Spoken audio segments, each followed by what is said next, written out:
We go to the first challenge. Today we'll have 2, and tomorrow another 2. So today the first challenge, which will be presented by Åsa Krüger and Stina Weststrand from Gothenburg. Stina and Åsa, they are botanists in the Gothenburg Botanic Garden, where they also host a podcast together. And Stina, on her spare time, she practices freediving and she loves to sleep outdoors. And Åsa, when not running after her wild kids, she tries to get in some time on her own outdoors in her hammock.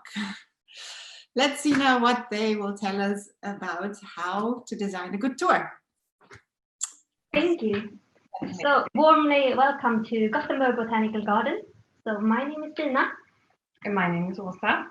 And we want to thank the organizers for getting this together finally. And we're so happy that we get the opportunity to pick the brains of the community. Yeah, and as you already heard, the theme for this session is tours in Garden Explorer. And we want to discuss with you what's a good tour. And the reason for this is that today we are not using tours in Garden Explorer here in Gothenburg, but we want to do so. And what we have today here is of course the ordinary physical signs and maps. And we do also have an app, but it's not connected to Iris. And in this app we have a few tours. And then we are also using the plant search function in Garden Explorer. Yes.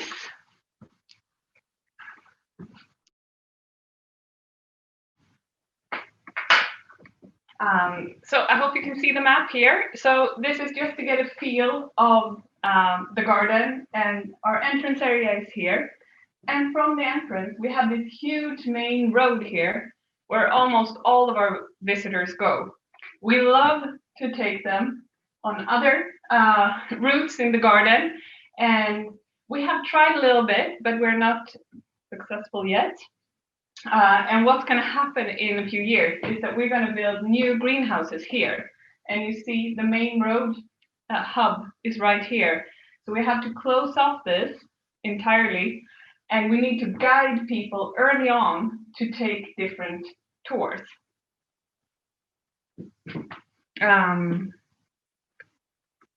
Yeah, and what's going on here is that we have a need for people to take another route, but we also want the people to want to take another route. So we want to make something that is good both for us and for them. So we went straight to the source, and we asked our followers on Instagram, on an Instagram story, 2 simple questions. We got almost 200 answers, and Stina will let you know what they said. Yeah, so we had 2 questions to our Instagram followers. And the first one was that what is usually the main reason for you to come to Gothenburg Botanical Garden? So why are you coming here? And we categorized all the answers that we got into 6 different categories. And here you can see them presented in a pie chart. And 23% said that they come here for recreational and aesthetical reasons. And 44% said that they come here for the plants and for inspiration.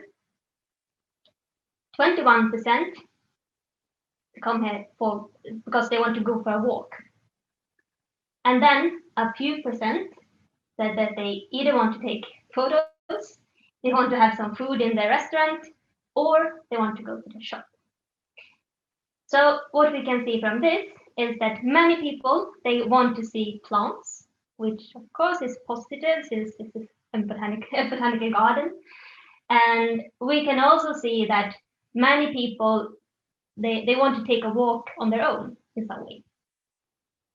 And then the second question. Hi. So then we asked the second question, if you come here and you should go for a walk, a guided tour on your own, a digital guided tour, how long should it be? How much time do you want to spend on it? And 59% answered that it should take less than an hour. 22% said, okay, it can take an hour, it's okay. And 19% said, it can take more than an hour. So the lesson from this is that we should not make the tours too long. Yes, so this is all nice and good. We know why they're here. They like to see our plants. They like to go in our garden. They want to spend not so much time on their own in the guided tour, but they're positive for this. Cool. There are a lot of perspectives in marketing. You may be familiar with the 4 Ps, where product and promotion and so on. In Sweden, we translated that into culture setting. So museums and so on made a word play on that and talking about the 4 Ks. We have translated that for you to the 4 Cs. And this is something a visitor likes to know where it is and to have for them to appreciate their visit. So of course, coffee. And once you had your coffee, it's interesting to know where the bathroom is, right? And culture, that's why they come here. And then on their way out, they want to stop by the shop to bring something home. And we want to focus on the culture to maximize the sort of cool stuff that we have here that we want to show them. And that's how we're thinking Iris and Garden Explorer can come in handy. Yeah, but we want to keep all of these features in here. We want to make it nice for the visitors. So, and what we want your help with is, can you think of a tour that you have taken somewhere or you have designed it or yourself or something like that? Just think about that tour before you go into your breakout rooms and you think about what was good about that tour. What kind of stuff made that tour very good? And then we want to know how the tool tours can be used in a good way to create such a neat, interesting, fascinating tour. Yeah, so that's what we want to use you for, the community. Thank you. Thank you. Yeah, so we do the same exercise again. I'm curious to hear from you. And I guess you all are, what has been discussed in the breakout rooms. And I'd like to start with breakout room number 4 with Christopher. Can you maybe share the most important idea? Yes, certainly. So I think it was providing information that's relevant to the interests of the person taking the tour. And that might be by enabling someone to kind of self-select out of a range of tours. Or being able to design their own maybe. And there might be themes that allow you to do that. We also found that being able to see the whole tour and being able to orientate yourself, but also know whereabouts you were going and how long it might take was kind of a real enabler for someone to think, well, get confidence in using a tour. And we thought there needs to be a richness of data, a richness of information, of stories, of pictures and things like that within the tour to really provide the whole experience, particularly if you're dealing with a device rather than a person in front of you. Not many of us have been using Garden Explorer, so we don't necessarily know how it can be used in the best way. But we thought that actually understanding how people are using it, checking the analytics and things like that were probably going to be key. So yeah, that's us in a nutshell.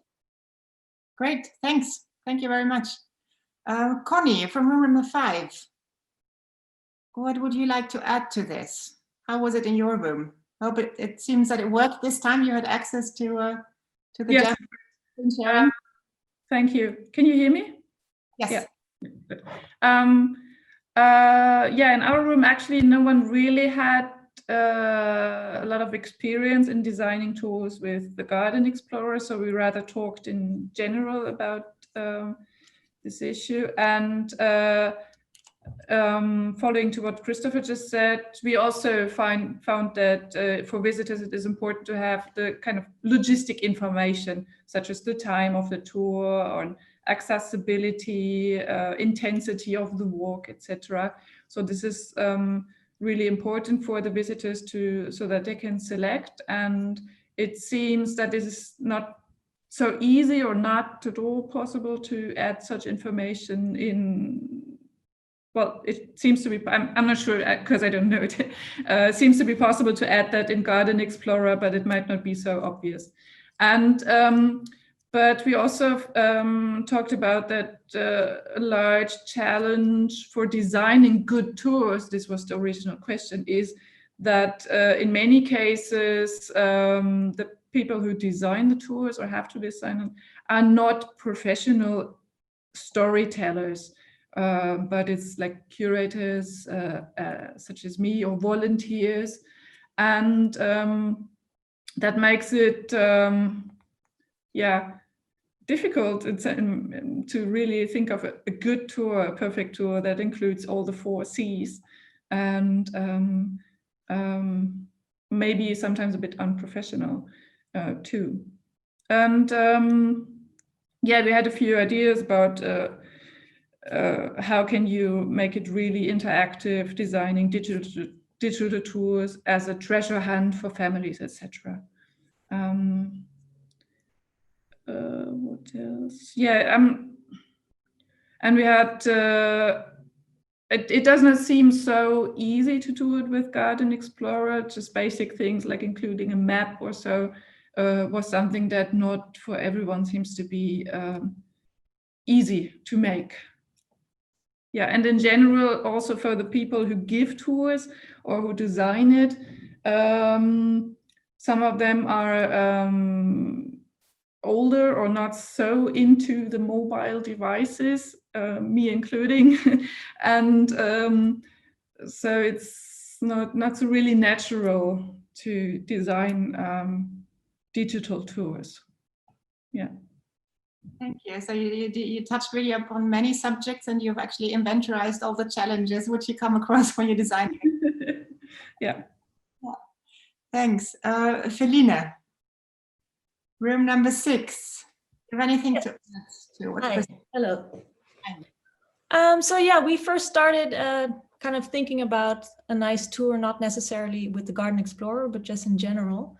And actually 2 things that stood out were that the kind of exclusivity is really nice when you're having a tour, so that you get information that you otherwise would not have found or would not have gotten. So that is really an how do you say, an added value to going on a tour, that you can, well, really learn something that you otherwise wouldn't have found out. And actually also discussed a pitfall that was, before it was discussed that you may not have enough professional people for the tour, but here it was also a pitfall to have someone that's very professional and that tells a lot, but maybe too much. So an overload in information may be the other side. So it was discussed that the balance is very important, that you keep it interesting without boring your people that you're guiding. And actually, not everyone was using the Garden Explorer yet, so we couldn't really discuss on how that was used. But we ended in a discussion about how would you actually want to have so many people on their phones in the garden? Is that something that we're probably going towards that, but is it something that everyone wants? Because it might be kind of a getaway to go to a garden to get rid of the digital part. So of course, it's very important to have the information there if you're interested, but not have it somehow impose on your experience. So that was a discussion that we had in the end, actually. Thank you very much. Great. A lot new, you added a lot of more other challenges to the list. Quite some ideas how to tackle it. Is there any other breakout rooms who would like to feedback, other facilitators who would like to tell what they did? I can talk on where 11. Great.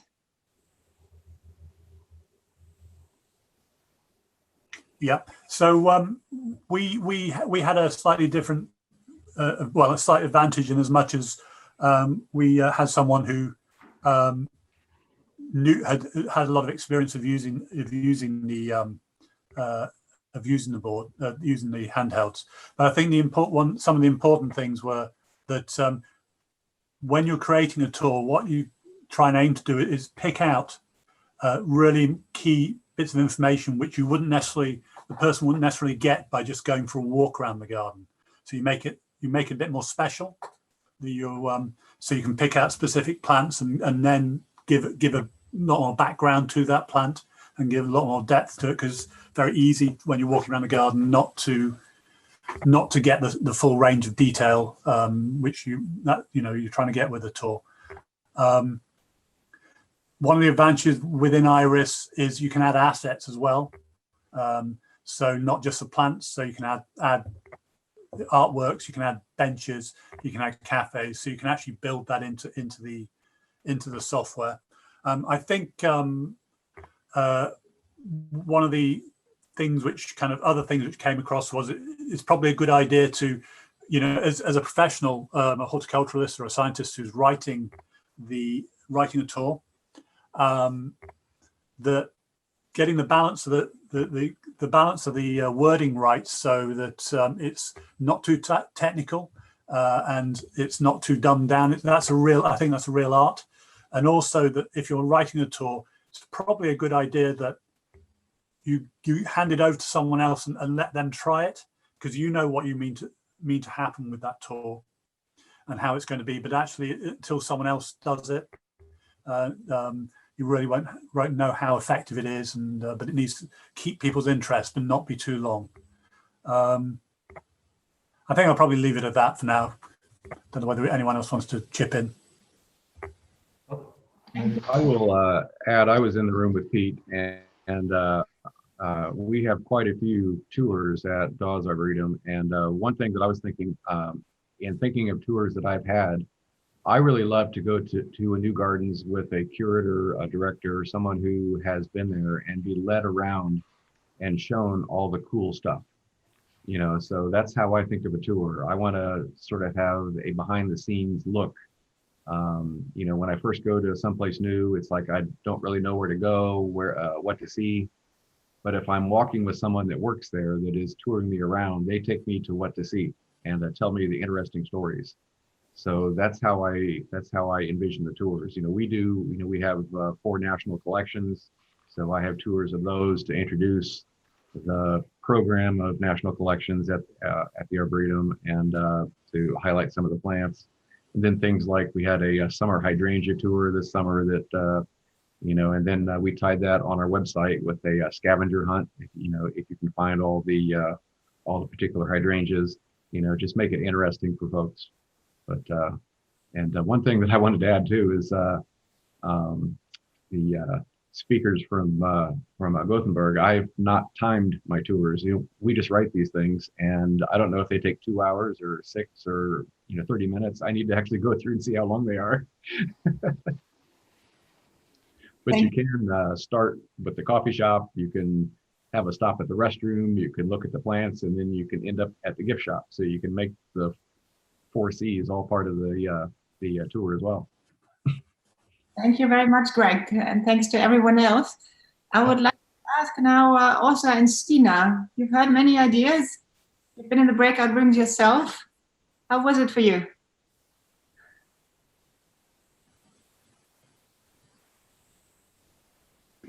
Oh, yeah. Fantastic.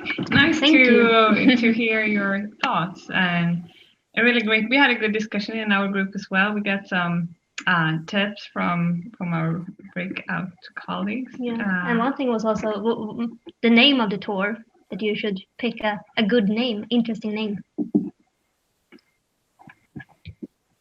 Great. Thank you. Thanks. Thank you.